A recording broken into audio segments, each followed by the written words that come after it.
Welcome to quick review. और quick review में current affairs का और वर्ल्ड अफेयर्स का एक टॉपिक डिस्कस करते हैं। बहुत ज़्यादा इंपॉर्टेंट टॉपिक है वर्ल्ड पॉलिटिक्स के हवाले से, और साथ में आप ये कह सकते हैं कि रीजनल पॉलिटिक्स के हवाले से भी जो है ये टॉपिक बहुत ज़्यादा इंपॉर्टेंट है। तो इसको डिस्कस करते हैं। अगर आपने वर्ल्ड पॉलिटिक्स को समझना है एक्चुअली में इस टाइम पे 21st सेंचुरी के अंदर, तो आपको इस टॉपिक को समझना पड़ेगा। वो क्या है जी? Geopolitics in Indo Pacific, यानी जो इंडो पैसिफिक रीजन है इसके अंदर जो जियो पॉलिटिक्स है वो कैसी है, और मेजर प्लेयर्स जो हैं उनकी स्ट्रेटेजिक प्रोस्पेक्टिव क्या है इस रीजन के अंदर, इसको हम इस वीडियो के अंदर समझने की कोशिश करेंगे। ठीक है, यानी कि हम देखेंगे जियो पॉलिटिक्स जो है वो किस तरह से इस रीजन को, जो इंडो पैसिफिक का रीजन है, इसको कैसे असरअंदाज कर रही है। और आज 21st सेंचुरी की जो पॉलिटिक्स है वो सारी इसी के गिर्द घूम रही है।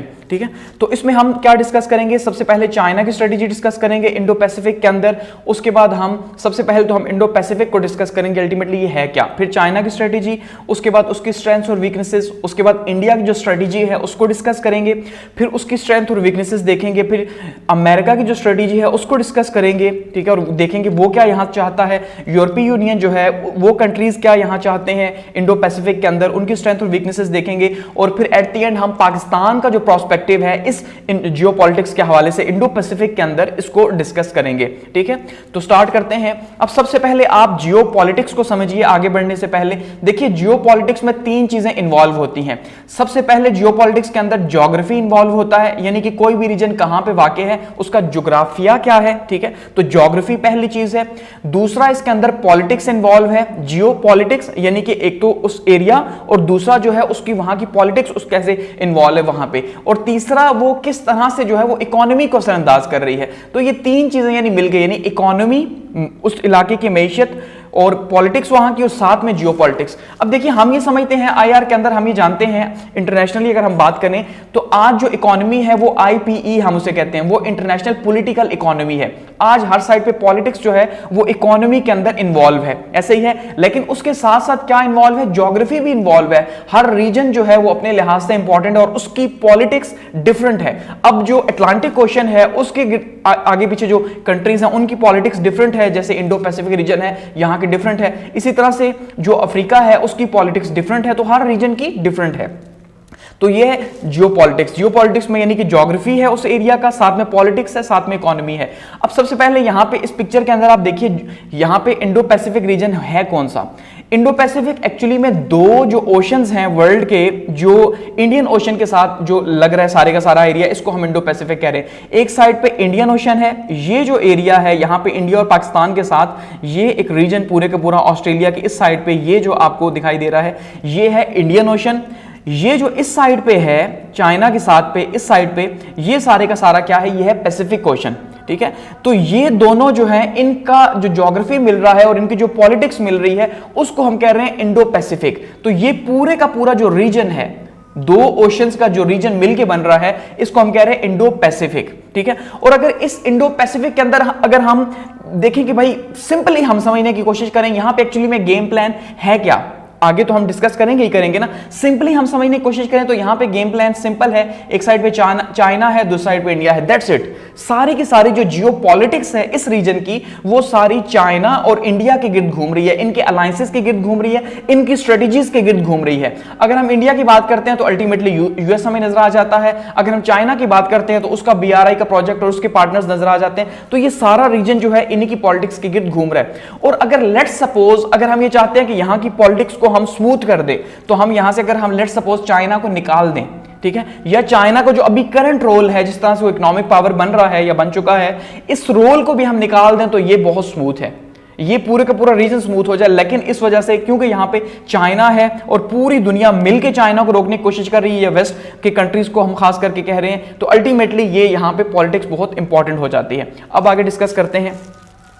अब सबसे पहले अगर हम इंट्रोडक्शन लें इस टॉपिक का तो हम कहते हैं what is Indo Pacific. Indo Pacific है क्या? इंडियन ओशन और पैसिफिक ओशन का जो हिस्सा है, ये जो मिलके बना रहा है, इसको हम कह रहे हैं इंडो पैसिफिक। ठीक है, दो ओशंस जो हैं वो मिलके इंडो पैसिफिक बना रहे हैं। अगर हम ये कहें कि why Indo Pacific is important, या इंडो पैसिफिक की जो जियोपॉलिटिक्स है, जियोपॉलिटिक्स वो इंपॉर्टेंट क्यों है, तो इसलिए क्योंकि 65% ऑफ द ग्लोबल जीडीपी जो है वो इस रीजन का है। आप समझ रहे हैं बात को, यानी 100% जीडीपी में से 65% जीडीपी जो है वो सिर्फ इस रीजन का है। तो अल्टीमेटली अगर आपको सरवाइव करना है किसी भी कंट्री को, तो उसको अल्टीमेटली इस जियोपॉलिटिक्स का हिस्सा बनना पड़ेगा, चाहे वो चाहे या ना चाहे, ठीक है, उसे इस पॉलिटिक्स का हिस्सा बनना पड़ेगा। वर्ल्ड्स फास्टेस्ट ग्रोइंग इकोनॉमीज हैं यहां पे, ये जो जियो पैसिफिक का एरिया है, जैसे चाइना है, जैसे इंडिया है, ठीक है, और बाकी रीजन्स हैं, तो यहां पे अल्टीमेटली फास्टेस्ट ग्रोइंग इकोनॉमीज जो है वो इस रीजन के अंदर मौजूद हैं, तो इसको नहीं छोड़ा जा सकता। आप ये कह सकते हैं half of the all global trade passes through the waters of these two oceans, कि भाई ये इसलिए भी इंपॉर्टेंट है कि ये जो दो ओशंस हैं, इंडियन ओशन और पैसिफिक ओशन का ये जो एरिया है, यहां से 50% जो वर्ल्ड की ट्रेड है वो आती और जाती है। तो अगर ये सी ओपन नहीं होगा, यहां पे अगर चाइना लेट सपोज डंडा लेके बैठ जाएगा, अगर हम एग्जांपल के तौर पे समझें, तो अल्टीमेटली क्या होगा, यहां की जो पॉलिटिक्स है वो बहुत कॉम्प्लेक्स हो जाएगी, जो इकोनॉमी है इन मुल्कों के लिए जिनके खिलाफ है चाइना, उनके लिए मुश्किल हो जाएगी। इसी तरह से अगर इंडिया यहां पे जो है वो हेड बन के बैठ जाता है, तो अल्टीमेटली चाइना के लिए और उसके जो एलाइज हैं उसके लिए यहां पे मुश्किल हो जाएगा। तो यहां पे 50% ट्रेड जो है इस रीजन से जा रही है, इसलिए इंपॉर्टेंट है। मेजर कंसर्न्स क्या हैं, free and open maritime order in Indo Pacific, कि चाहते क्या है दुनिया के लोग जो हैं, या दुनिया के जो मालिक हैं, क्या चाहते हैं, खास करके यूएस या वेस्ट क्या चाहता है कि भाई ये ओपन रहे, यहां पे किसी की इजारादारी ना हो, ठीक है, गो कि वो बताते हैं कि ऐसा है, अल्टीमेटली वो चाहते हैं वो यहां पे रूल करें और साथ में चाइना को काउंटर करें, उसके इन्फ्लुएंस को काउंटर करें, लेकिन ये ट्रेड के लिए ओपन रहे, क्योंकि वो थर्ड साइड से आ रहे हैं। देखिए वो तो वहां से ट्रेड करने के लिए यहां पे आ रहे हैं, तो अल्टीमेटली उन्हें खुला चाहिए, या दूसरी साइड से आ रहे हैं तो उन्हें ये रीजन खुला चाहिए, लेकिन यहां पे अब चाइना की थ्रेट है। अगर हम मेजर कॉम्पिटिटर्स की बात करते हैं, तो मेजर सिर्फ दो ही कॉम्पिटिटर्स हैं, चाइना और इंडिया, और बाकी सारे के सारे वो या तो चाइना की साइड पे हैं या इंडिया की साइड में, आप ये कह सकते हैं। तो यहां पे न्यूट्रलिटी का जो एलिमेंट है वो आपको कहीं देखने को नहीं मिलेगा। बहुत से छोटे छोटे मालिक हैं, खैर उनकी अपनी इंपॉर्टेंस ही नहीं है, इसलिए वो कहते हैं हम न्यूट्रल हैं, अदरवाइज आपको किसी ना किसी एक साइड को लेना ही है, बाय हुक और बाय क्रोक, ठीक है।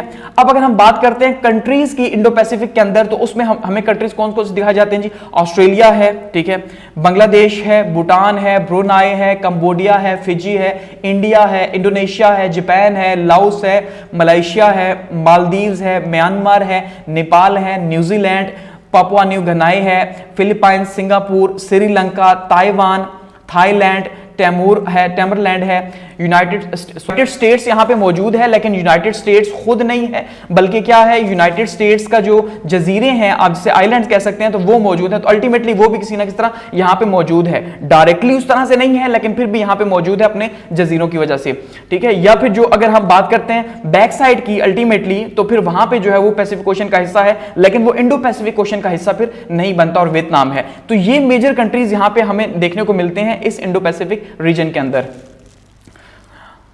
और यहां आप ये क्वेश्चन कर सकते हैं कि भाई यहां पे क्या पाकिस्तान का नाम क्यों नहीं आया, क्या पाकिस्तान जो है वो इंडो पैसिफिक का रीजन का हिस्सा नहीं है? तो अल्टीमेटली पाकिस्तान भी इंडो पैसिफिक रीजन का हिस्सा है, गो कि उसे माना जाता नहीं है कि यार पाकिस्तान जो है वो सिर्फ अरेबियन सी का हिस्सा है, तो अल्टीमेटली उसे नहीं माना जा रहा, लेकिन वो भी किसी न किसी तरह से इन्वॉल्व है इंडो पैसिफिक के रीजन के अंदर। अब अगर हम मजीद थोड़ा सा इसका ज्योग्राफी समझने की कोशिश करें, तो देखिए यहां पे आपको ये दिखाई दे रहा है कि यहां पे ये है एशिया, ठीक है, एशियन कॉन्टिनेंट है, यहां पे है अफ्रीका, यहां पे इस साइड पे है नॉर्थ अमेरिका और नीचे है साउथ अमेरिका, ठीक है, और यहां पे ये आ गया यूरोप। तो हमें यहां पे 5 कॉन्टिनेंट्स देखने को मिल रहे हैं, पहला, दूसरा, तीसरा, चौथा और 5वां, और छठा और यहां पे है ओशनिया, और 7वां जो है वो अंटार्कटिका है। तो 7 ही कॉन्टिनेंट्स अल्टीमेटली। अब देखिए 2 कॉन्टिनेंट्स के बीच की ये पॉलिटिक्स हमें देखने को मिल रही है। एक साइड अगर हम यहां से ये जो इक्वेटर है उस लाइन को खींचते हैं अल्टीमेटली, तो हमें यहां पे क्या देखने को मिलेगा, इक्वेटर के नीचे की साइड पे यानी कि साउथ की साइड पे ऑस्ट्रेलिया है, ओशनिया जिसे हम कह रहे हैं, ठीक है, ऑस्ट्रेलिया, न्यूजीलैंड, इंडोनेशिया, ये कंट्रीज आ रहे हैं, और एशिया में अगर हम देखते हैं तो इंडिया, चाइना और बाकी कंट्रीज आ रहे हैं। तो अल्टीमेटली 2 रीजन्स के बीच का ये हमें ज्योग्राफी देखने को मिल रहा है, एक इस साइड पे, ठीक है, और दूसरा इस साइड पे, यानी ये एरिया जो है ये पैसिफिक ओशन है और ये इंडियन ओशन है। तो इनका यहां जो टकराव है ये इंडो पैसिफिक ओशन यहां पे बन रहा है।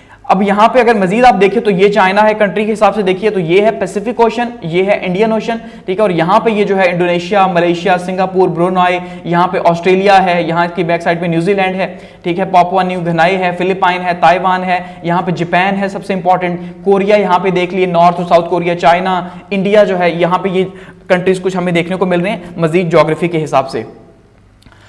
अब आगे बढ़ते हैं। अब मजीद आगे बढ़ने से पहले इस पिक्चर को भी आप समझिए कि ये किस तरह से जो है ये रीजन बहुत ज्यादा इंपॉर्टेंट है, इसकी अहमियत हमें क्यों देखने को मिलती है, क्योंकि यहां पे देखिए जो हमें मेजर प्लेयर्स हैं, ठीक है, मिलिट्री बेसिस उनकी हमें यहां पे इंडो पैसिफिक के अंदर नजर आती हैं, जिससे हमें अंदाजा होता है कि कितना इंपॉर्टेंट रीजन है। अगर सबसे पहले हम देखते हैं यूएस की बेसिस, आप देख लेंगे जो डार्क ब्लू कलर का है ये सारी की सारी यूएस की बेसिस हैं। उसके बाद आप देख लें लाइट ऑरेंज कलर का यहां पे जो है ये चाइनीज बेसिस हैं। फिर इंडियन जो है वो हमें नजर आ रही है लाइट ब्लू कलर का, ठीक है। तो ये हमें तीन मेजर कंट्रीज यहां पे या तीन प्लेयर्स देखने को मिल रहे हैं। एक्चुअली में दो प्लेयर्स हैं, लेकिन क्योंकि अमेरिका अल्टीमेटली दुनिया का हेड है फिलहाल, तो वो उसने तो हर जगह आपको पता है होना ही होना है। तो तीन मेजर हमें जो पावर्स हैं इस टाइम पे वर्ल्ड की, पहले नंबर पे, दूसरे नंबर पे चाइना और तीसरे पे इंडिया है इस टाइम पे। तो इन तीनों की बेसिस हमें यहां पे मिलिट्री बेसिस देखने को मिल रही है। अब यहां पे हम थोड़ा सा इसको मजीद समझने की कोशिश करते हैं, कहां किसकी बेस है, ताकि आपको समझने में मजीद आसानी हो। सबसे पहले अगर हम देखते हैं यूएस की बेसिस को यहां पे देखते हैं,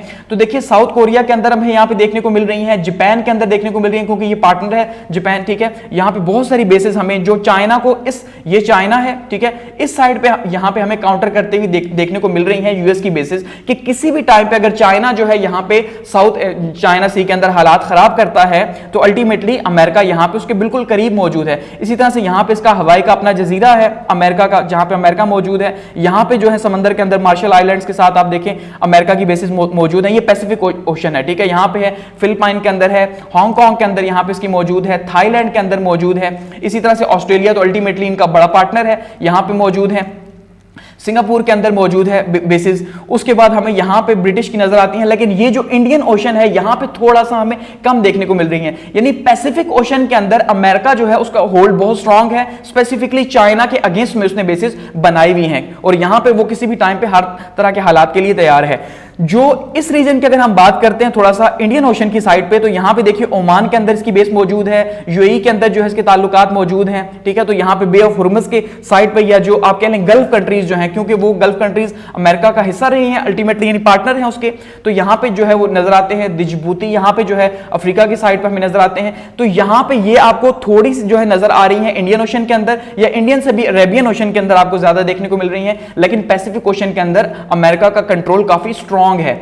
फिर अगर हम चाइनीज बेसिस की बात करते हैं, तो अल्टीमेटली चाइना ने तो अपने गिर्द बिल्कुल ये देखिए अपनी नेवल पावर को किस तरह से बढ़ाया हुआ है, बहुत ही स्ट्रांग किया हुआ है। यहां पे जो है पूरा का पूरा जितना भी उसका जो बॉर्डर है वो समंदर के साथ लग रहा है, उसने सारी बेसिस बनाई हुई हैं। इसके साथ साथ यहां पे जो है देखिए इंडोनेशिया के साथ उसने बेसिस बनाई हुई हैं। इसी तरह से इस रीजन के अंदर अगर आप आगे देखेंगे तो आपको यहां पे नजर आएगी थाईलैंड के साथ, ठीक है, श्रीलंका के अंदर उसने बेसिस बनाई हुई हैं, पाकिस्तान के अंदर गवादर मौजूद है, ईरान के अंदर उसका होल्ड मौजूद है, यहां तंजानिया के अंदर मौजूद है। तो इसका मतलब यह है कि इसने भी, और यहां ताजिकिस्तान के अंदर भी जो है वो मौजूद है।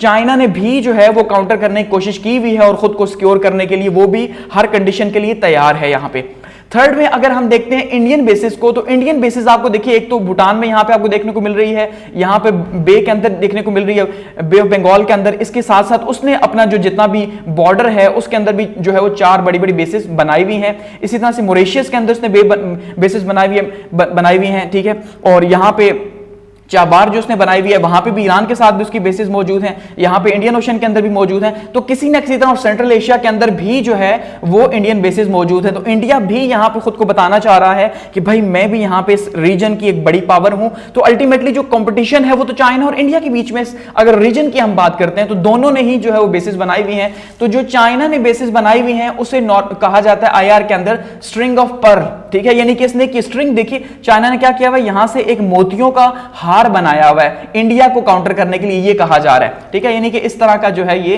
इस तरह का एक हार बन रहा है।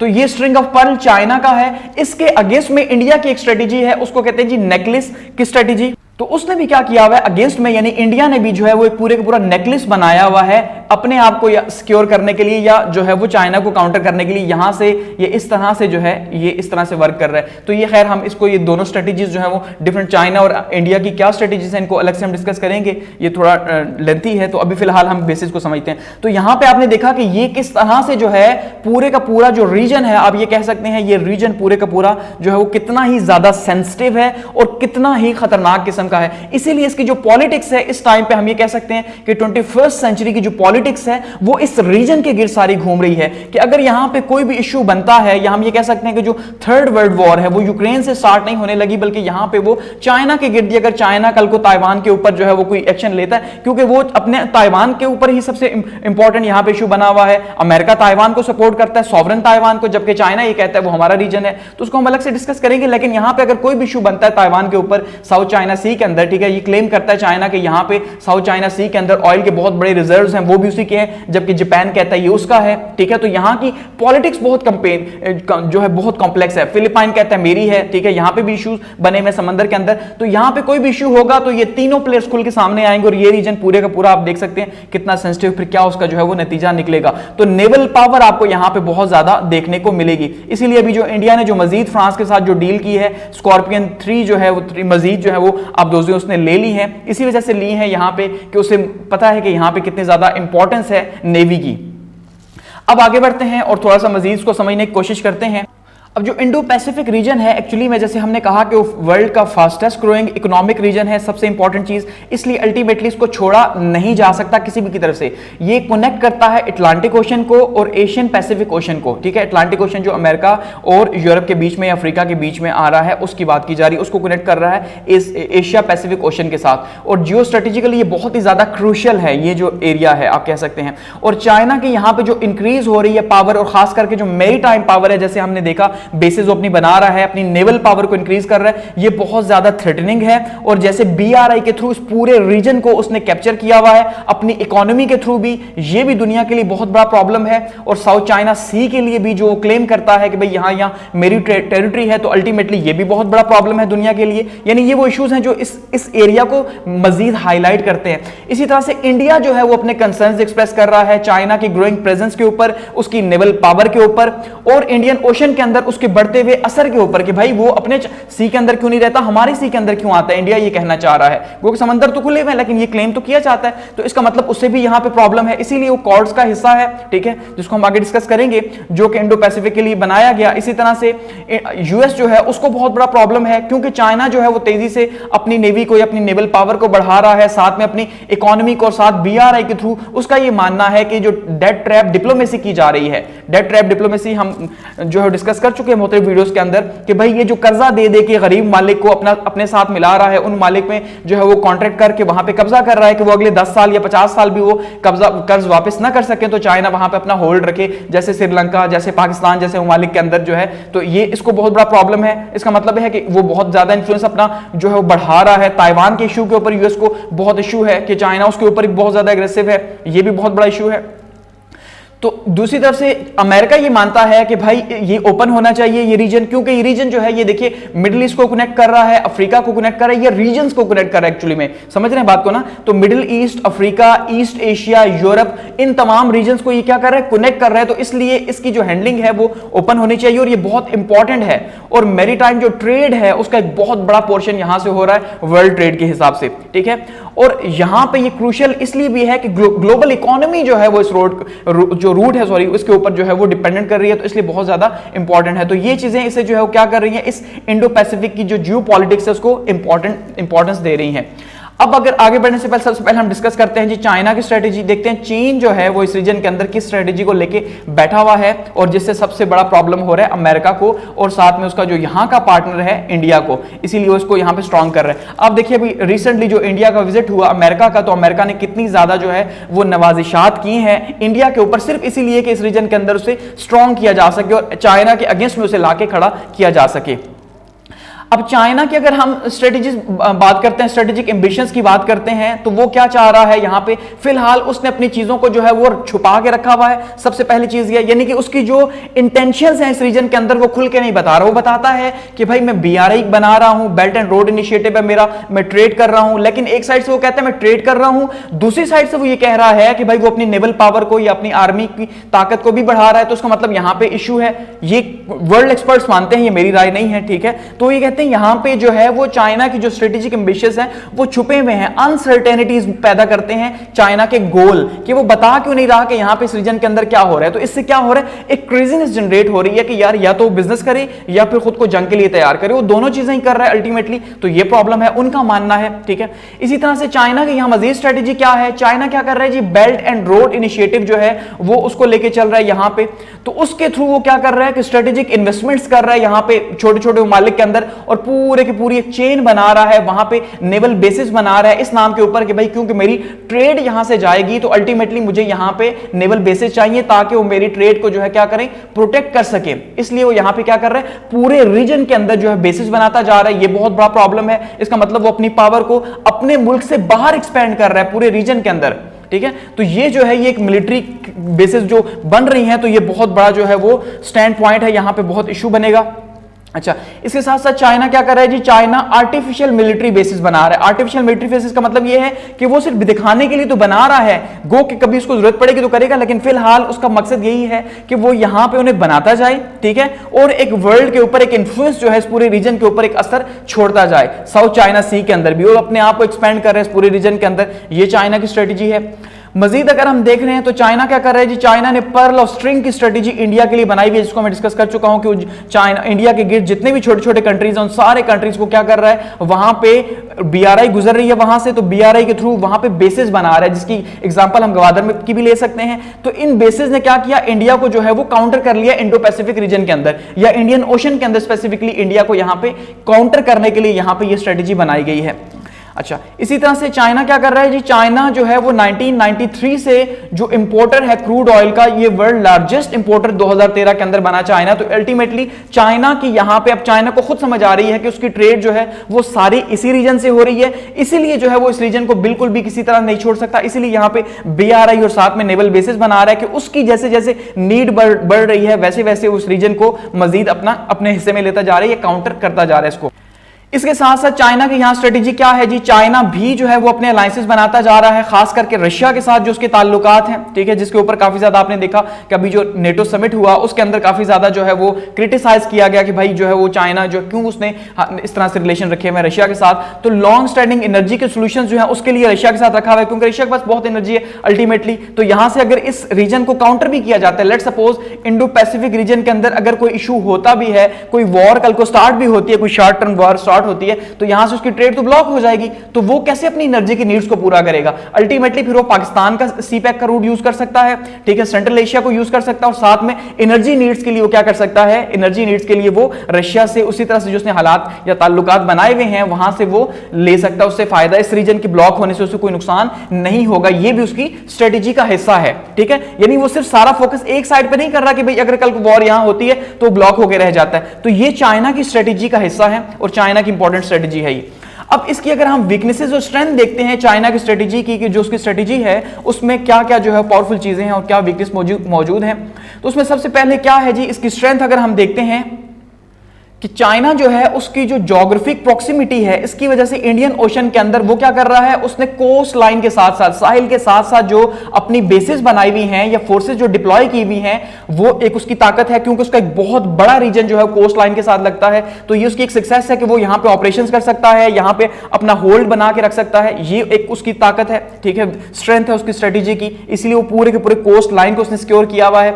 इसी तरह से BRI के थ्रू यानी बेल्ट एंड रोड इनिशिएटिव के थ्रू उसने बहुत से जो कंट्रीज हैं उन कंट्रीज को अपने साथ मिला लिया ठीक है, और वहां पे जो है उनसे भी अलायंस बना के वो अपनी पावर ले रहा है और इन दूसरे ममालिक के खिलाफ उनको इस्तेमाल कर रहा है, ये भी उसकी एक पावर है। और उन्हें भी साथ में मिलिट्री शेयरिंग या उनको भी साथ में जो उसके पास है, आप ये कह सकते हैं कि कुछ ना कुछ उनको भी हिस्सा दे रहा है ताकि वो भी अपने आप को स्ट्रांग कर सके। लेकिन अल्टीमेटली वो चाइना की तरफ से खेलेंगे, ना कि वेस्ट की तरफ से या दूसरे ममालिक की तरफ से। तो इसलिए ये भी बहुत इंपॉर्टेंट है। तो मिलिट्री, अगर आप कह लें सिविल मिलिट्री अगर हम बात करें स्ट्रेटेजिकली, ठीक है, तो सिविल मिलिट्री जो इंटीग्रेशन है चाइना की, वो इसका एक बहुत बड़ी स्ट्रेंथ का हिस्सा है, ठीक है।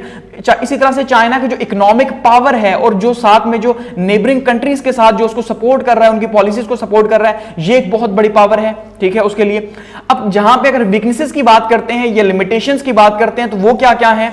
इसके साथ साथ सबसे बड़ा प्रॉब्लम क्या है चाइना को, कि चाइना को प्रॉब्लम यह है कि चाइना की जो मिलिट्री कैपेबिलिटीज हैं वो फिर भी यूएस से पीछे हैं, यानी बहुत अच्छी होते हुए भी वो अमेरिका के मुकाबले की नहीं है, ठीक है, यानी अमेरिका फिर भी अभी आगे है। एक तो ये थोड़ा अमेरिका का प्लस पॉइंट है, या चाइना की वीकनेस मौजूद है जिसके ऊपर वो अल्टीमेटली काम कर रहा है। इसी तरह से कि अगर हम एक ताकतवर कंट्रीज की बात करते हैं तो उसके ऊपर चाइना की अभी रिलायंस नहीं है, क्योंकि कोई भी इतना पावरफुल कंट्री जो है चाइना के साथ अभी नहीं जुड़ा। अदर देन दैट अगर हम रशिया की बात करें, लेकिन वो इंडो पैसिफिक रीजन के अंदर नहीं है अल्टीमेटली। तो रशिया के अलावा अगर हम इस रीजन के अंदर देखते हैं, चाहे वो पाकिस्तान है या छोटे छोटे कंट्रीज हैं जो डेड ट्रैप डिप्लोमेसी के तहत जो है चाइना का हिस्सा है, लेकिन एक्चुअली में वो इस तरह से स्ट्रांग नहीं है कि वो स्ट्रांग सिक्योरिटी पार्टनर्स बन सके चाइना के और मुश्किल हालात में उसे काम आ सके, क्योंकि छोटे छोटे कंट्रीज हैं। अल्टीमेटली कल को वॉर होती है तो ये तो खुद को बचाएंगे। जैसे पाकिस्तान की आप एग्जांपल ले लें, पाकिस्तान को क्या जरूरत पड़ी है कि खामखा में जो है वो चाइना के इश्यूज के अंदर साथ इन्वॉल्व हो। डिप्लोमेटिकली तो अल्टीमेटली होगा, लेकिन डायरेक्ट वॉर में तो नहीं होगा। लेकिन जैसे अमेरिका है या वेस्ट है, उसको ये ताकत है कि नेटो उसके पास मौजूद है,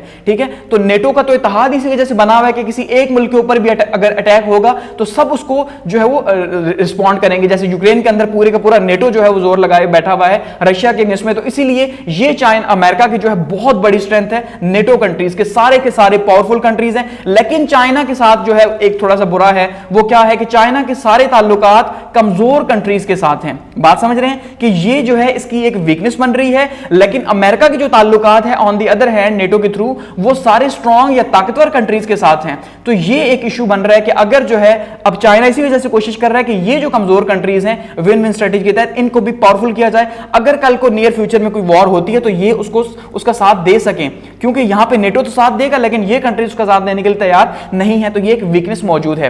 तो ये चाइना की इंडो पैसिफिक की स्ट्रेटेजी और उसकी स्ट्रेंथ और वीकनेसेस हैं। आगे बढ़ते हैं। दूसरा जो मेजर प्लेयर है इस रीजन के अंदर वह जी भारत या इंडिया। तो इंडिया की हम देखते हैं यहां पे क्या स्ट्रेंथ है और वो क्या किस स्ट्रेटेजी के तहत यहां पे खेल रहा है, क्योंकि एक्चुअली में जैसे मैंने कहा कि यहां पे मुकाबला किसका हो रहा है, इंडिया और चाइना का एक्चुअली में यहां पे सारा मुकाबला है।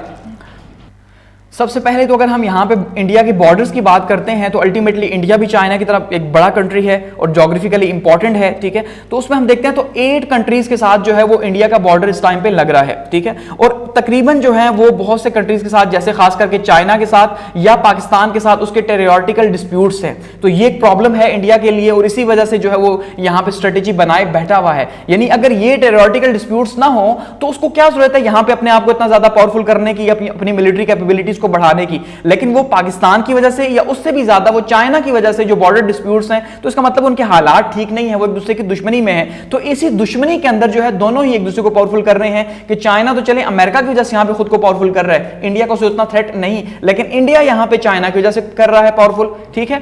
यानी कि एक दूसरे के जो ऊपर कंट्रीज हैं जो ज्यादा पावरफुल है उनके लिए यहां पे तैयारी हो रही है। तो 8 कंट्रीज के साथ इंडिया का बॉर्डर शेयर हो रहा है। इंडिया ने क्या किया हुआ, खुद को प्रोटेक्ट करने के लिए नेकलेस ऑफ डायमंड स्ट्रेटेजी जो है बनाई हुई है। सिंपली जो मैंने कहा था कि उसने एक जो है वो नेकलेस की तरह की, यानी कि इस तरह से बेसिस बनाई हुई हैं अपने आप को प्रोटेक्ट करने के लिए और साथ में चाइना को काउंटर करने के लिए, और चाइना की स्ट्रिंग ऑफ पर्ल जो स्ट्रेटेजी है उसको काउंटर करने के लिए, ताकि अपनी सिक्योरिटी या दिफा को भी वो यहां पे मजबूत कर सके। तो उसने यहां पे बेसिस बनाई हुई है, किसी भी टाइप पे जरूरत पड़ती है तो यहां पे क्या करेगा, उनको ऑपरेशनल कर सकता है।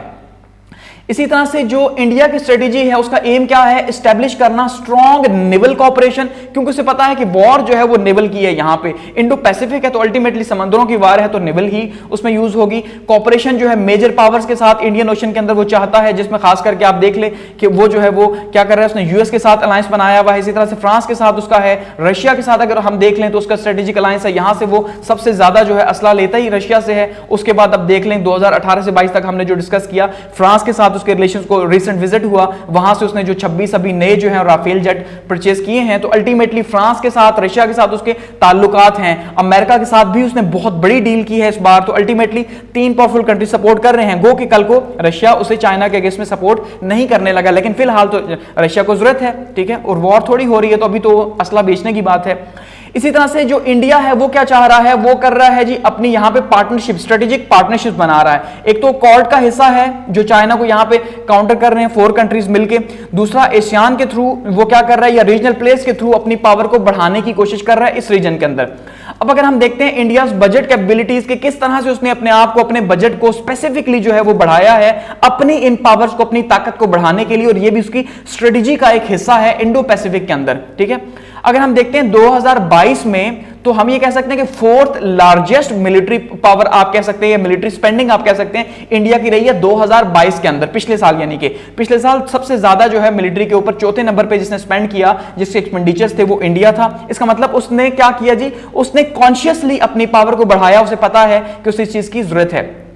और अगर हम इसकी बात करते हैं तो 81.4 यूएस बिलियन डॉलर्स जो है उसने क्या किया, इन्वेस्ट किए अपने दिफा के ऊपर। 81.4 बिलियन, 81.4 अरब डॉलर्स उसने 2022 के अंदर इन्वेस्ट किए, ठीक है। साथ साथ उसने क्या किया, इससे हमें नजर आ रहा है कि 6% इंक्रीज हुआ 2021 के मुकाबले में उसका बजट एकदम से उसने, यानी कि 6% जो है अपना बजट इंक्रीज कर दिया अपने फोर्सेस का।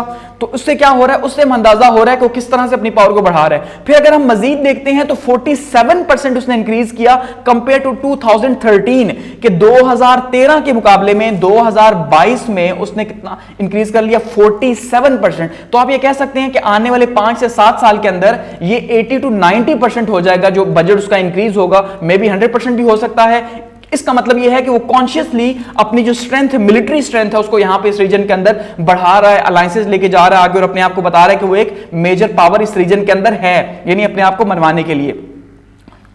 इसी तरह से हम 2021 और 22 के अगर हम बजट की एलोकेशन देखते हैं, 94 बजट की एलोकेशन, तो उसमें हमें क्या नजर आता है जी, आर्मी को 61% जो है बजट मिला, एयरफोर्स को 20% मिला और नेवी को 14%, यानी सबसे ऊपर फिलहाल फिर भी जो है वो आर्मी ही रही है। लेकिन अब जैसे वो नेवी के ऊपर स्पेंड कर रहा है, तो अल्टीमेटली उसे नजर आ रहा है कि नेवी को उसे बढ़ाना है। और अभी जितना भी उसका असला आ रहा है उसका 70% आप ये कह सकते हैं कि वो सारे का सारा रशिया से आ रहा है। तो रशिया के साथ उसकी जो स्ट्रेटेजिक पार्टनरशिप है वो सबसे ज्यादा है, उसके बाद अब फ्रांस के साथ है, और अब आने वाले टाइम पे ये जो है मजीद बढ़ने जा रही है अमेरिका के साथ भी। तो ये सारे के सारे जो स्पेंडिंग्स हैं, ये जो बजट की स्पेंडिंग्स हैं, ये हमें बता रही हैं कि किस तरह से वो क्या कर रहा है जी, इंडो पैसिफिक रीजन के अंदर अपनी ताकत को बढ़ाने के लिए कितना ज्यादा जोर लगा रहा है, कितना ज्यादा पैसा इन्वेस्ट कर रहा है। अगर इंडिया की स्ट्रेटेजी की हम पावर देखें या वीकनेसेस और स्ट्रेंथ की बात करें, तो सबसे पहले अगर हम स्ट्रेंथ की बात करते हैं तो ज्योग्राफिकल एडवांटेज है इंडिया को, किस चीज का, कि अरेबियन सी का, ठीक है, कि उसके पास कंट्रोल है अरेबियन सी का, बे ऑफ बंगाल का। तो दो उसके पास जो है वो मेजर रीजन हैं ट्रेड के हवाले से, तो उसको एक तो ये फायदा है सबसे पहले, ठीक है।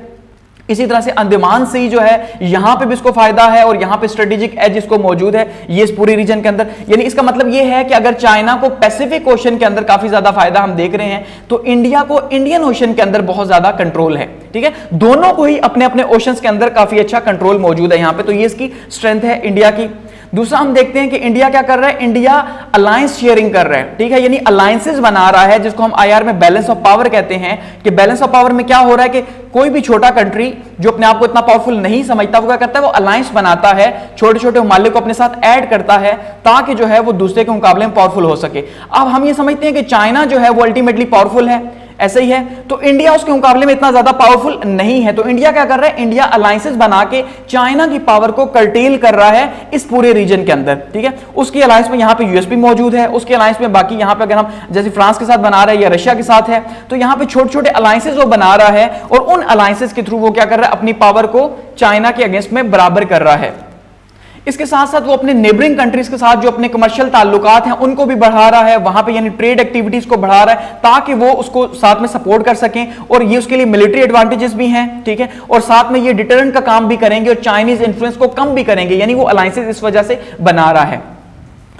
फिर अगर हम वीकनेसेस देखते हैं इंडिया की, कहां पे इंडिया जो है वो मार खा रहा है या कहां पे वो कमजोर है, तो चाइना का भी कंट्रोल यहां पे इंडियन ओशन के अंदर अल्टीमेटली मौजूद है। ये एक बहुत बड़ा प्रॉब्लम है। जैसे कि हम्बनटोटा या गवादर पोर्ट जो है स्पेसिफिकली वो इंडिया के चाइना के कंट्रोल में है कमर्शियली। तो इसका मतलब ये है कि यहां पे जो है वो मौजूद है, किसी ना किसी तरह से जो है वो चाइना मौजूद है इस रीजन के अंदर, इंडियन ओशन के अंदर, और ये जो है मिलिट्री वेसल्स भी यहां पे मौजूद है एकोमोडेट करने के लिए चाइना की। तो इसका मतलब यहां पे इंडिया को थ्रेट मौजूद है किसी ना किसी तरह से। तो इसका मतलब यह है कि अब यहां पे देखिए गवादर पाकिस्तान के अंदर है, इसका मतलब चाइना और पाकिस्तान की फिलहाल पार्टनरशिप चल रही है इंडिया के अगेंस्ट में। क्योंकि गवादर जो है वो चाइना अगर यूज करेगा स्ट्रेटेजिकली और अल्टीमेटली वही यूज करेगा, हमने उसी को दी हुई है, तो इसका मतलब हम वैसे ही जो है वो इंडिया के अगेंस्ट में यहां पे आके खड़े हो रहे हैं।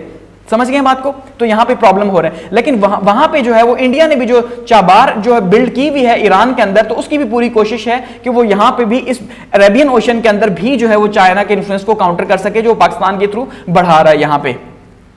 अगर अगली वीकनेस हम देखते हैं, यहां पे इंडिया की वीकनेस हमें क्या नजर आती है कि इंडिया जो है फिलहाल नेवल पावर के अंदर इतनी ज्यादा कैपेसिटी नहीं रखता जितनी कि चाइना की है इस रीजन के अंदर, यानी कि एंटी सबमरीन वॉरफेयर की कैपेबिलिटीज चाइना की फिलहाल कम है। इसीलिए देखिए उसने 3 स्कॉर्पियन क्लास जो है वो परचेज की है, अभी मजीद पहले भी 3 थी, तो अभी वो आहिस्ता आहिस्ता अपनी नेवल पावर को बढ़ा रहा है, जबकि चाइना इसके रिस्पॉन्ड के अंदर बहुत ज्यादा पावरफुल है नेवी के हिसाब से। ठीक है, तो क्योंकि वॉर नेवी की होनी है अल्टीमेटली ओशंस के अंदर, तो यहां पर ये उसकी एक वीकनेस मौजूद है। तो ये इंडिया की ओवरऑल स्ट्रेटेजी और उसकी जो है वो वीकनेसेस और स्ट्रेंथ यहां पे पैसिफिक ओशन के अंदर, इंडो पैसिफिक ओशन के अंदर।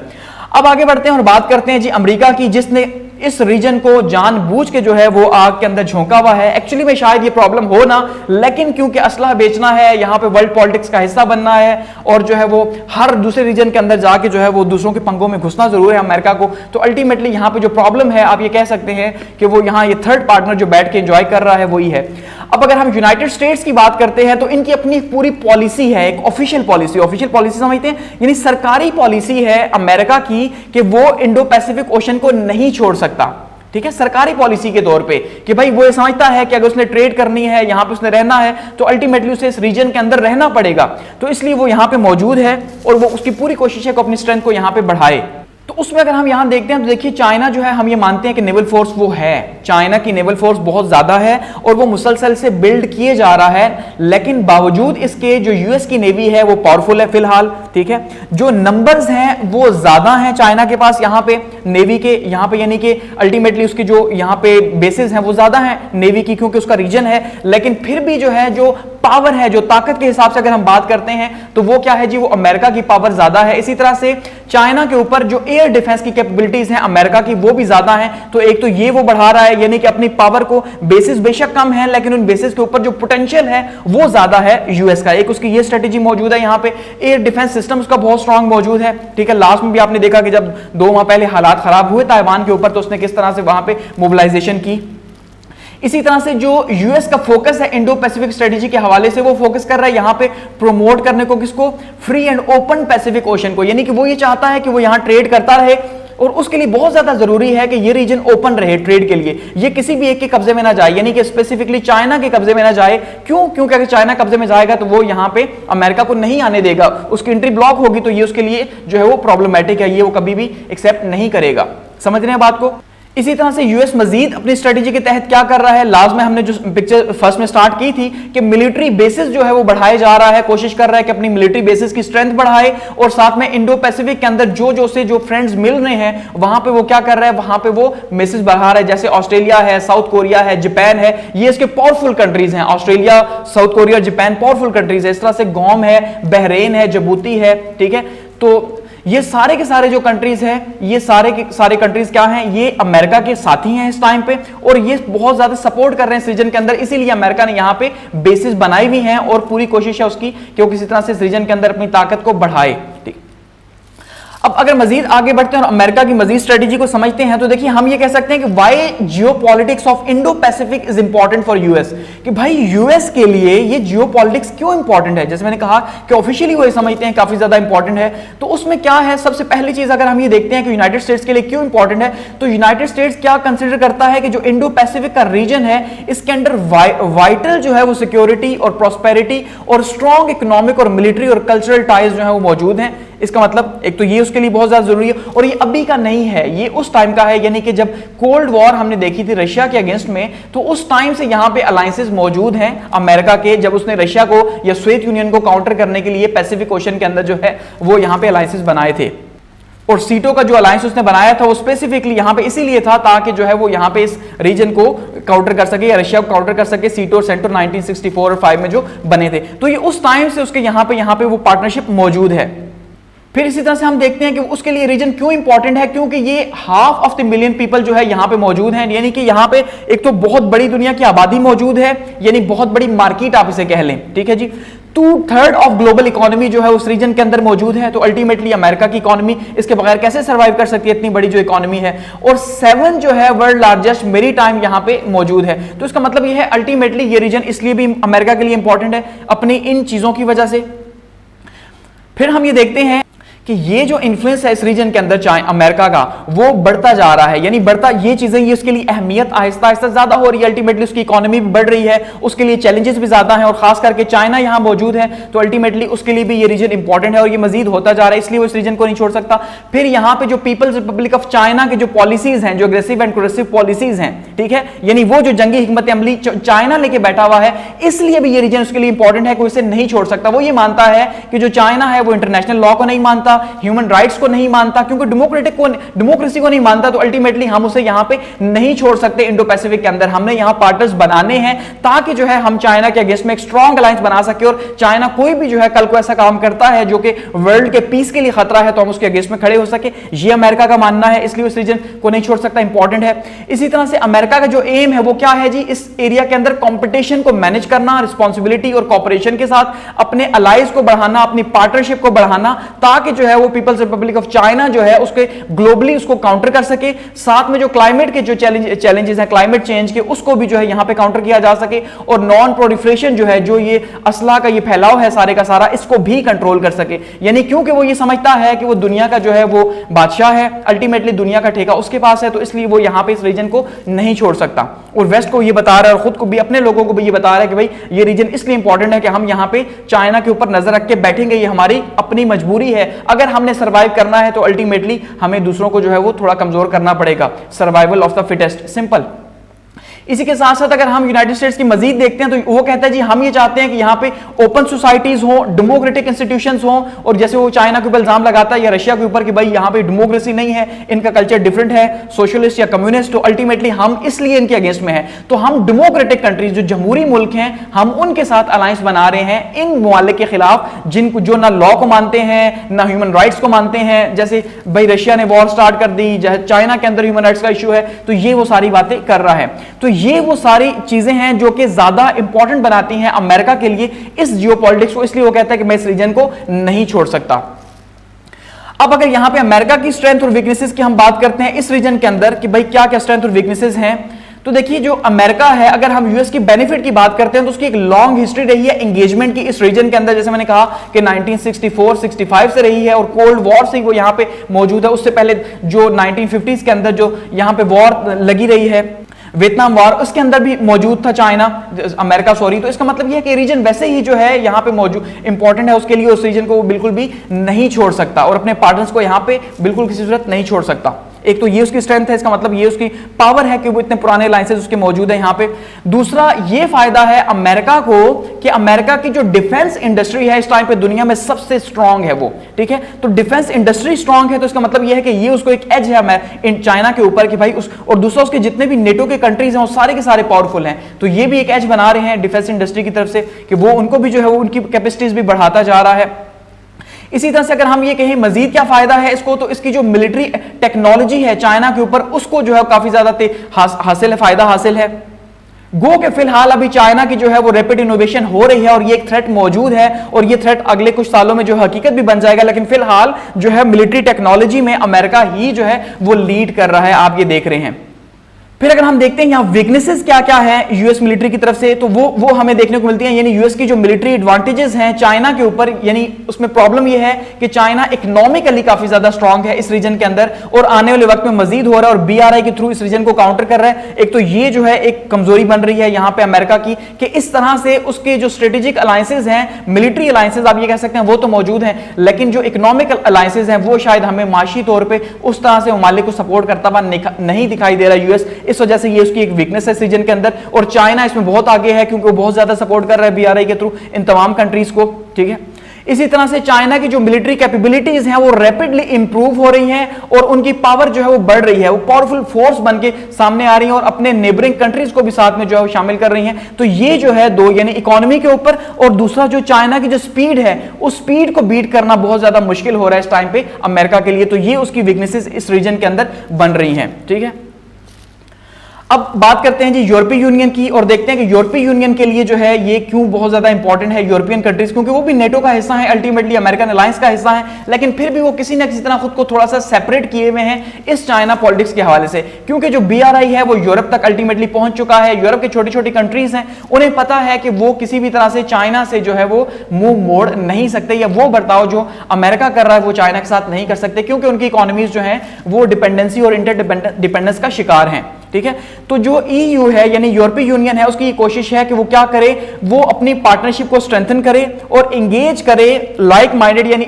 ऐसे लोगों को या ऐसे कंट्रीज को जो उसके साथ मिलके कंट्रीब्यूट कर सकें सिक्योरिटी में और प्रॉस्पेरिटी में। इसलिए वो ये कहता है, इसलिए ईयू ये कहता है कि भाई हम ये चाहते हैं कि चाइना हमारा पार्टनर बने, इकोनॉमिक कॉम्पिटिटर ना बने। ठीक है, हम इकोनॉमिक कॉम्पिटिटर की तरह उसे नहीं देखते, हम उसे एक सिस्टमैटिक राइवल की तरह भी नहीं लेके चलना चाहते। हम ये चाहते हैं कि हम उसके साथ पार्टनरशिप में जाएं, ये हमारे लिए जरूरी है, लेकिन हम उसके ऊपर नजर फिर भी रखेंगे, ये हमारी मजबूरी है। ठीक है, यानी हम ओपन नहीं छोड़ सकते। इसके साथ साथ वो ये कहते हैं कि भाई लिमिटेड मिलिट्री कैपेबिलिटीज जो है इंडो पैसिफिक के अंदर मौजूद है हमारी, क्यों? क्योंकि हमारा फोकस जो है वो एक्चुअली में मिलिट्री के ऊपर नहीं है, वॉर के ऊपर नहीं है, बल्कि हमारा जो फोकस है वो ट्रेड के ऊपर है। हम यहां पे चाइना के साथ या इंडो पैसिफिक रीजन के अंदर ट्रेड करना चाहते हैं, ना कि हम मिलिट्री बिल्डअप करना चाहते हैं, इसलिए उसने अपनी पावर को यहां पे कम रखा हुआ है। मजीद अगर हम इस इंडो पैसिफिक रीजन की पॉलिटिक्स को समझते हैं तो देखिए दो अलायंसेस यहां पे मेजर बने हुए हैं, एक ओकस हम इसे कहते हैं और दूसरा जो कॉर्ड्स है, ये दो बने हुए हैं। ठीक है, और ये दोनों के दोनों जो है वो इंडो पैसिफिक रीजन के अंदर जो है वो चाइना को काउंटर करने के लिए बने हुए हैं। दोनों जो है इसी पर्पस के लिए बनाए गए थे कि हम चाइना को यहां पे काउंटर कर सके। तो सिंपली हम ब्रीफली इसको समझते हैं, बहुत डिटेल में नहीं जाते। तो ये जो ओकस है ये 3 कंट्रीज का जो है आप कह सकते हैं अलायंस है बेसिकली, यानी A for Australia, UK for United kingdom and US for United states. तो ये इन 3 वाले का है, और सितंबर 2021 के अंदर जो है इन्होंने इसको स्टार्ट किया, ये इसको एस्टेब्लिश किया, और इसका एम क्या था? इनहांस करना कोऑपरेशन को, कोलैबोरेशन को, डिफेंस को, सिक्योरिटी को और टेक्नोलॉजी को और टेक्नोलॉजी शेयरिंग को इस रीजन के अंदर। यानी कि ओवरऑल आप ये कह सकते हैं कि ये क्या है, एक स्ट्रेटेजिक अलायंस है और जिसका पर्पस है कि मिलके चलना इस रीजन के अंदर ताकि यहां पे काउंटर किया जा सके। देखिए यूनाइटेड किंगडम जो है वो कहां पे मौजूद है? वो यूरोप के अंदर मौजूद है। अमेरिका भी दूर है, ठीक है, अमेरिका नॉर्थ अमेरिका मौजूद है। तो यहां पे ऑस्ट्रेलिया मौजूद है जिसको यहां पे इन्होंने स्ट्रेंथन करना है, और ऑस्ट्रेलिया को स्ट्रांग करेंगे ओकस के थ्रू, ताकि जो है वो ऑस्ट्रेलिया, क्योंकि वो भी जो है वो इंडो पैसिफिक की पॉलिटिक्स का हिस्सा है, तो अल्टीमेटली वो यहां पे काउंटर करेगा चाइना की स्ट्रेटेजी को।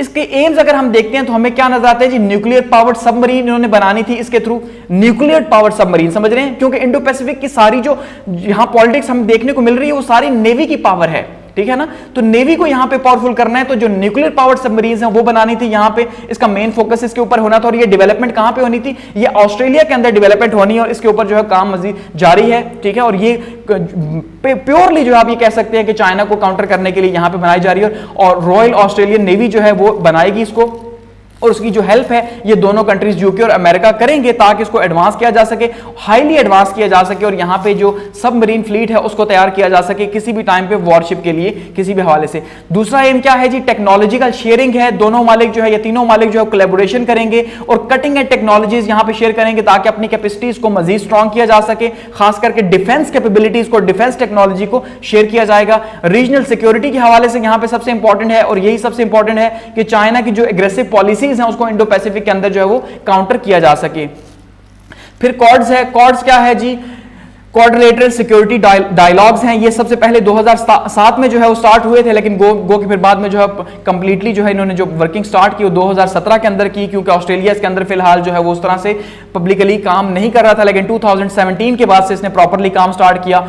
तो यहां पे अगर हम देखते हैं 4 कंट्रीज का जो अलायंस है वो क्या है जी, यूनाइटेड स्टेट्स है, जापान है, इंडिया है और ऑस्ट्रेलिया है, ठीक है। तो इसका पर्पस भी क्या है, इसका पर्पस भी इंडो पैसिफिक का जो रीजन है उसके अंदर चाइना को यहां पे रोकना है। देखिए अगर यहां पे हम बात करते हैं ऑस्ट्रेलिया है, यहां पे हम बात करते हैं इंडिया है, ठीक है, इसी तरह से यूनाइटेड स्टेट्स जो है वो दूर से बैठ के इसको ऑपरेट कर रहा है और यहां पे जापान है। तो 3 कंट्रीज ऐसे हैं जो बिल्कुल जो है वो चाइना के सर के साथ जुड़े हुए हैं, यानी एक तो जापान यहां पे मौजूद है, दूसरा इंडिया है और तीसरा पैसिफिक ओशन के अंदर जो है वो ऑस्ट्रेलिया है। तो ये यहां पे इसको काउंटर कर रहे हैं और इस साइड से जो है वो अमेरिका इसको काउंटर कर रहा है अल्टीमेटली। तो ये 4 कंट्रीज मिलकर क्या कर रहे हैं, चाइना को यहां पे काउंटर कर रहे हैं, अपनी बेसिस बना रहे हैं। और इसका पर्पस क्या था, एनहांस करना रीजनल सिक्योरिटी को, free and open Pacific Indo Pacific region को ओपन रखना, यहां पे अपनी स्ट्रेंथ जो है उसको बढ़ाना और पार्टनर्स की स्ट्रेंथ को बढ़ाना, प्रमोट करना रूल बेस्ड ऑर्डर को। ये लास्ट टाइम मैंने नेटो के अंदर आपको बताया था, आईआर के अंदर रूल बेस्ड ऑर्डर या लिबरल ऑर्डर क्या है कि आपने जो है वो दो तरफा ताल्लुकात रखने हैं, डेमोक्रेसी के ऊपर, ट्रेड के ऊपर, ठीक है, और उन वाले को कल्चरली प्रमोट करना है जो ह्यूमन राइट्स को, डेमोक्रेसी को प्रमोट करते हैं, लिबरल ऑर्डर को प्रमोट करते हैं सिंपली, और इकोनॉमिक कॉपरेशन को यहां पे, यानी ये इसके की ऑब्जेक्टिव्स है क्वाड्स के, और इसलिए बनाया गया था इंडो पैसिफिक के अंदर। तो ये भी बहुत इंपॉर्टेंट रोल प्ले कर रहा है।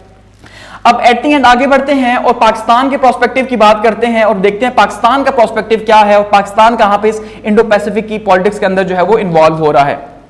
देखिए पाकिस्तान कैसे इन्वॉल्व हो रहा है, डायरेक्टली अगर वो नहीं भी हो रहा तो इनडायरेक्टली वो हो रहा है। और वो कैसे हो रहा है कि पाकिस्तान की पार्टनरशिप है चाइना के साथ अल्टीमेटली। तो जब चाइना के साथ है तो अल्टीमेटली हम ये कह रहे हैं कि हम इंडिया के अगेंस्ट में हैं, इंडिया के हम चाइना से भी खैर पहले के अगेंस्ट में हैं, लेकिन ये है कि हम चाइना के साथ पार्टनरशिप की वजह से मजीद जो है वो इंडिया के अगेंस्ट आ चुके हैं, जो कि इस रीजन का सबसे बड़ा प्लेयर है, ठीक है। तो इसलिए हम जो है वो हिस्सा बन चुके हैं इसका। पाकिस्तान की जो स्ट्रेटेजिक लोकेशन है, जियो पॉलिटिक्स जो है वो बहुत ज्यादा इंपॉर्टेंट है, इसी वजह से अमेरिका जो है वो यहां पे इंटरेस्ट लेता है। तो अल्टीमेटली ना हमें चाइना छोड़ सकता है, इसीलिए उसने सीपैक का जो प्रोजेक्ट है वो पाकिस्तान में बना रहा है अल्टीमेटली, ठीक है। अगर वो कल को स्टॉप होता है इंडो पैसिफिक ओशन के अंदर तो सीपैक के थ्रू अपनी ट्रेड कर सकेगा अरेबियन ओशन से। इसी तरह से ना हमें यूनाइटेड स्टेट्स छोड़ सकता है। तो हम दोनों ममालिक के लिए जो है वो इंपॉर्टेंट है, दोनों ही जो पावर्स हैं उनके लिए इंपॉर्टेंट है, चाइना के लिए भी और यूनाइटेड स्टेट्स के लिए भी। तो इसलिए भी हम इस पॉलिटिक्स का हिस्सा हैं, यानी कि यूनाइटेड स्टेट्स हमें मिलाना चाहता है इंडिया के साथ और चाइना के अगेंस्ट में खड़े करना चाहता है, जबकि चाइना हमें क्या करना चाहता है जी, अपने साथ शामिल करके इंडिया और अमेरिका के सामने खड़ा करना चाहता है। हम इसलिए भी हिस्सा हैं। अब यूएस चाइना की जो स्ट्रेटेजिक कंपटीशन है उसकी वजह से क्या हो रहा है जी, डाइवर्स साउथ एशियन जियोपॉलिटिकल जो अलाइनमेंट सामने आ रही हैं, तो उसमें भी पाकिस्तान जो है उसके क्लोज रिलेशनशिप है चाइना के साथ। इसलिए भी पाकिस्तान खुद ही जो है वो सामने आ रहा है साउथ एशिया के अंदर कि भाई उसने किसी न किसी तरह से वो इंपॉर्टेंट है, उससे छोड़ा नहीं जा सकता।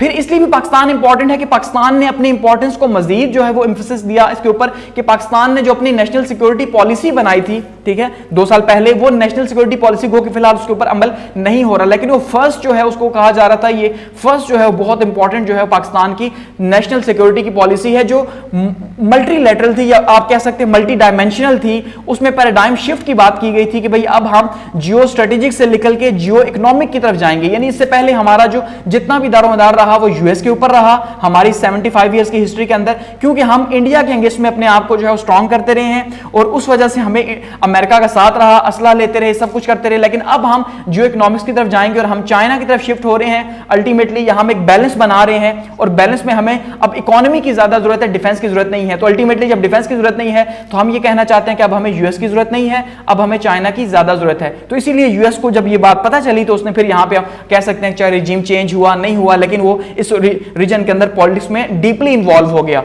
तो हम यहां पे वैसे इन्वॉल्व हो रहे हैं इसके अंदर। इसके साथ साथ हम ये कह रहे हैं कि भाई जो चाइना है हम उसको भी नाराज नहीं करना चाहते, इसलिए हम खुल के जो है वो किसी भी साइड का हिस्सा नहीं बन सकते, क्योंकि हम ये चाहते हैं कि हम चाइना के साथ भी रहें। अल्टीमेटली वो हमारे मुल्क में इतनी ज्यादा इन्वेस्टमेंट कर रहा है, वो हमारी नीड है, हमारा नेबर है, लेकिन उसके साथ साथ हम यूएस के साथ भी रहें। तो हम एक बैलेंस बनाना चाहते हैं, उस बैलेंस के थ्रू यहां पे चलना चाहते हैं कि हम ये चाहते हैं कि यूएस से भी फायदा होता रहे, क्योंकि यूएस का मतलब क्या है, वेस्ट है। यूएस का मतलब सिर्फ यूएस नहीं है बल्कि पूरे नेटो कंट्रीज हैं। तो हम इनसे किसी भी सूरत बिगाड़ नहीं सकते क्योंकि 90% पाकिस्तानी तो वहां बैठे हुए हैं, ठीक है। तो अल्टीमेटली वो चाहे हमें एफडीआई आ रही है, फॉरेन डायरेक्ट इन्वेस्टमेंट आ रही है, चाहे हमारा जो है कल्चरली वहां पे है, इकोनॉमिकली अगर हम उनके ऊपर डिपेंडेंट हैं, तो हम इस रीजन को या वेस्ट को छोड़ नहीं सकते, ये पॉसिबल नहीं है हमारे लिए, ठीक है। हमारी रूट्स का हिस्सा बन चुका है, तो हम तो इन्हीं से आजादी हासिल की, कैसे छोड़ेंगे इन्हें। दूसरी साइड पे चाइना को भी हम नहीं छोड़ सकते, क्योंकि हमारी इकोनॉमी हमारी नीड है, 25 करोड़ की हमारी आबादी है, तो अल्टीमेटली हम यहां पे इन्वेस्टमेंट हो रही है, सब कुछ हो रहा है, तो हम एक बैलेंस बनाना चाहते हैं। तो हम ना इसकी साइड पे हो सकते हैं कि चाइना खफा हो रहा है, ना इनकी साइड पे होते हैं कि भाई हम जो है वो यूएस को भी खफा नहीं कर सकते। तो फिर यहां पे प्रॉब्लम है पाकिस्तान का कि हम फिर इतनी भी हम में हिम्मत नहीं है कि हम खुल के बता सकें कि यार हम बैलेंस रखेंगे। हमने जब बताने की कोशिश की तो उन्हें शायद ये बात पसंद नहीं आई कि भाई हम बैलेंस क्यों रखेंगे, ठीक है, क्योंकि हम छोटा मुल्क है अल्टीमेटली। जैसे इंडिया है, उसने बताया हुआ है कि भाई वो रशिया से भी परचेजिंग कर रहा है, असला सबसे ज्यादा इन मुश्किल हालात में भी वो रशिया से ले रहा है, लेकिन वो पावरफुल है, उसको कोई नहीं पूछ सकता। इस तरह से पाकिस्तान का जो विजन ईस्ट एशिया है वो डाइवर्सिफाई करता है इकोनॉमिक पार्टनरशिप्स को। और दूसरा डेट ट्रैप का भी पाकिस्तान को थोड़ा सा खुद भी एहसास है कि कहीं हम चाइना से इतना ही कर्ज ना ले लें कि हम चाइना के नीचे ही दब जाए और कल को हम खुल के जो है वो सांस भी ना ले सकें, ये भी पाकिस्तान का प्रॉब्लम है। तो थोड़ा सा पाकिस्तान कहीं ना कहीं दबा हुआ है, थोड़ा तो खैर नहीं, बहुत ज्यादा आप कह लें कहीं ना कहीं हमें देखने को मिलता है। तो ये वो चीजें हैं जो प्रॉब्लम पैदा कर रही है पाकिस्तान के लिए, इनमें से किसी एक को चूज करने के लिए। अब क्वेश्चन ये है कि what will Pakistan do to gain maximum benefit for Indo Pacific, कि हम कैसे इंडो पैसिफिक की जियोपॉलिटिक्स से ज्यादा फायदा हासिल कर सकते हैं। सबसे पहले पाकिस्तान को किस चीज की जरूरत है जी, इन्वेस्ट करने की जरूरत है मैरीटाइम के अंदर और एयर डिफेंस के अंदर, क्योंकि अब आने वाला टाइम जो है हम देख रहे हैं कि वो सारे का सारा अगर इंडो पैसिफिक की पॉलिटिक्स का है तो इंडो पैसिफिक में नेवी जो है वो सबसे ज्यादा इंपॉर्टेंट है। तो हमें नेवी को जो है स्ट्रॉन्ग करना पड़ेगा, हमें मैरीटाइम के ऊपर इन्वेस्ट करना पड़ेगा और एयर डिफेंस के ऊपर फ्लीट्स हमें तैयार करने पड़ेंगे और उनके ऊपर इन्वेस्ट करना पड़ेगा, अगर हम यहां पे अपने को किसी हिस्सेदार के तौर पे देखते हैं तो, ठीक है। दूसरा हमें क्या करना पड़ेगा, अपनी लोकेशन का फायदा हासिल करना पड़ेगा और अपनी लोकेशन के हिसाब से हमें क्या करना पड़ेगा, हमें इन वाले को ब्लैकमेल करना पड़ेगा या इनको बताना पड़ेगा कि भाई हम बैलेंस लेके चलेंगे, ठीक है, और अपने लोकेशन के हिसाब से हम इंडो पैसिफिक से भी फायदा हासिल करें, हम सेंट्रल एशिया से, मिडिल ईस्ट, हर साइड से हम फायदा हासिल कर सकते हैं और मैक्सिमम फायदा हम हासिल कर सकते हैं। तीसरा, पाकिस्तान को फोकस करना पड़ेगा न्यू नेशनल सिक्योरिटी के ऊपर कि भाई ये जो अब हम दोबारा से अगर फिर से यूएस के ब्लॉक का हिस्सा बन जाते हैं या किसी भी पॉलिटिक्स का हिस्सा बनते हैं, ब्लॉक का हिस्सा, चाहे चाइना की तरफ चाहे यूएस की तरफ, तो हमारा फ्यूचर नहीं होगा। हमारा फ्यूचर इसी सूरत में है कि हम जो बैलेंस है वो बना के चलें, इसलिए न्यू नेशनल सिक्योरिटी पॉलिसी हमें चाहिए ही चाहिए। समझ गए बात को। लेकिन फिलहाल हम फुल टाइम यूएस की तरफ है, जैसे हमने अमेरिका यूक्रेन वॉर में असला सप्लाई कर रहे हैं, आपको पता है हम असला सप्लाई कर रहे हैं, तो अल्टीमेटली हम वेस्ट का हिस्सा हैं, हम इस साइड का नहीं है, हम फिलहाल न्यूट्रल नहीं है, यानी कि आप कह सकते हैं बैलेंस नहीं है पाकिस्तान का, वो उन्हीं की मान रहा है जो कहता जा रहे हैं। इसके साथ साथ हम ये कह सकते हैं कि हमें एक इंडिपेंडेंट और बैलेंस फॉरेन पॉलिसी की जरूरत है, जो सबसे ज्यादा इंपॉर्टेंट है। और इसी का पाकिस्तान में आप देख ले पिछले 1.5 साल से इशू ये चल रहा है कि यार हमने जो इंडिपेंडेंट और बैलेंस फॉरेन पॉलिसी बनाने की कोशिश की, लेकिन हमें बनाने नहीं दी गई, ये है वो है, उस तरह से। तो जब तक हम इंडिपेंडेंट फॉरेन पॉलिसी नहीं बनाएंगे, और वो तब तक नहीं बनाएंगे जब तक हमारे यहां एक स्ट्रॉन्ग पॉलिटिकल गवर्नमेंट नहीं आती, मिलिट्री गवर्नमेंट नहीं, पॉलिटिकल गवर्नमेंट नहीं आती, तब तक हमारा प्रॉब्लम सॉल्व नहीं होगा। इसके साथ साथ हमारे जो इकोनॉमिक क्राइसिस है वो हमें बता रहे हैं कि हम डाइवर्सिफाई करें इकोनॉमिक चैलेंजेस को, और सीपैक के बियॉन्ड भी हम देखें। हम ऐसा नहीं है कि सीपैक के पीछे पड़ जाओ, हम ये कहें सीपैक ही सब करेगा, सीपैक ही, इसका मतलब हम फिर से चाइना की तरफ जा रहे हैं। हमें चाइना के साथ सीपैक को भी लेके चलना है, लेकिन साथ साथ जो है हमें इंडो पैसिफिक फोरम के ऊपर भी आगे बढ़ना है, तब जाके हम जो है वो इस डाइवर्सिटी में फायदा उठा सकते हैं, ये हमें करना चाहिए। इसके साथ साथ हम ये देखें कि जो इंडिया के साथ हमें कंसर्न्स हैं, इंडिया को भी तो कंसर्न्स हैं, तो इसलिए यहां पे हमें फिलहाल एक ट्रेडिंग पार्टनरशिप की जरूरत है इस इंडो पैसिफिक के अंदर, यूनाइटेड स्टेट्स के साथ और इंडिया के साथ, कि हम यहां पे इंडो पैसिफिक रीजन के अंदर जो है वो ट्रेड कर सके। अब देखिए उसमें जैसे अब इंडिया और चाइना एक दूसरे के अपोनेंट हैं, लेकिन फिर भी यहां पे ट्रेड तो दोनों कर रहे हैं, जंग तो जब होगी तब होगी। इसी तरह से पाकिस्तान के हालात बेशक खराब रहे, लेकिन हम कम से कम यहां पे फायदा हासिल करने के लिए ट्रेड तो कर सकते हैं, तो ये पाकिस्तान को जरूरत है। और एट द एंड अब इसको कंक्लूड करते हैं जी, तो हम ये देख रहे हैं कि जो इंडो पैसिफिक की जियोपॉलिटिक्स है ये बहुत ज्यादा इंपॉर्टेंट और ये शेप दे रही है स्ट्रेटेजिक प्रोस्पेक्टिव के हाल से अगर हम देख रहे हैं, और मेजर प्लेयर्स यहां पे मौजूद हैं, इंडिया, चाइना और यूनाइटेड स्टेट्स, और साथ साथ में यूरोपीय यूनियन भी कहीं कुछ ना कुछ फायदा उठा रही है। तो बेसिकली ये इंडिया, चाइना और यूनाइटेड स्टेट्स के गिर्द जो है ये इंडो पैसिफिक का रीजन जो है आप देख रहे हैं घूम रहे हैं, यानी एक साइड पे यूएस हमें देखने को मिल रहा है, दूसरी साइड पे जो है चाइना है और फिर इंडिया है। तो इन्हीं तीनों कंट्रीज के बीच में जो है ये एक ट्रायंगल बना हुआ है इंडो पैसिफिक का, और इसी ट्रायंगल के जो है वो हम भी कहीं ना कहीं, एक साइड पे यूएस भी हमें खींच रहा है, मौजूद है, दूसरी साइड पे चाइना भी खींच रहा है, तो कहीं ना कहीं हम भी जो है वो मौजूद हैं। तो अब हमें क्या करना है, हमें एक बैलेंस बनाना है, हमें एक हाथ जो है वो अमेरिका की तरफ करना है, दूसरा हाथ चाइना की तरफ करना है, ठीक है। तो अल्टीमेटली फिर हम तब यहां पे मैक्सिमम फायदा हासिल कर सकते हैं, क्योंकि हमारे लिए इंपॉर्टेंट ये है कि हम कैसे फायदा हासिल करें। दूसरा, अगर वर्ल्ड पॉलिटिक्स के हवाले से अगर हम बात करते हैं तो अल्टीमेटली ये जो वर्ल्ड पॉलिटिक्स है वो इन्हीं मालिक के गिर्द घूमती है, क्योंकि ये number 1 power US, China number 2 power और इंडिया नंबर 3 पावर। और तो ये मल्टी पावर का दौर है। हम ये कह रहे हैं बार बार कि भाई ये जो सिंगल पावर है वो जमाना खत्म हो गया, बाइपोलर का जमाना भी खत्म हो गया, तो अब अल्टीमेटली ये मल्टी पावर का टाइम है। तो हमें यहां पे जो है वो हर एक के साथ हालात को जो है आगे लेके चलना, फायदा उठाना, और यही अब जरूरत भी है। इस रीजन की भी जरूरत ये है कि ये जो है वो ओपन रहे और ओपन रह के जो है यहां पे सपोर्ट कर सके हर मुल्क को। तो यहां पे अगर हम ये कहेंगे जो इंडो पैसिफिक की जो जियो पॉलिटिक्स है वो बहुत ज्यादा इंपॉर्टेंट है, और हमें ये देखने को मिल रहा है कि शायद इन फ्यूचर जो है यही रीजन जो है वो एक बहुत बड़ा जो है वो गढ़ बन जाए किसी बहुत बड़े फसाद का, किसी बहुत बड़े झगड़े का। और फिलहाल तो बना हुआ देखने को मिल रहा है, इतनी ज्यादा मिलिट्री इंस्टॉलेशन, इतना सब कुछ, तो अल्टीमेटली किसी न किसी जगह तो इस्तेमाल होगा। तो आप ये कह सकते हैं कि आने वाले वक्त का जो सारे का सारा दारोमदार है वो इंडो पैसिफिक रीजन के ऊपर ही है, और वर्ल्ड पॉलिटिक्स इसी के गिर्द घूमेगी, और तीनों कंट्रीज भी पावरफुल इसी के गिर्द ही अपनी पॉलिटिक्स को कर रहे हैं। ठीक है, तो यहां पे इसको क्लोज करते हैं। थैंक्स फॉर वॉचिंग, और फीडबैक के लिए जो है कमेंट सेक्शन मौजूद है आपके। और सबसे इंपॉर्टेंट चीज, अगर आपने ये लेक्चर यहां तक देख लिया है एट दी एंड तक, तो प्लीज फीडबैक जो है वो अपना जरूर दिएगा कमेंट्स की शक्ल में या लाइक्स की शक्ल में, इवन डिसलाइक्स की शक्ल में, लेकिन आप जो है वो अपना फीडबैक जरूर दिएगा अगर आपने यहां तक देख लिया, आपका इतना स्टेमिना है। तो थैंक्स फॉर वॉचिंग।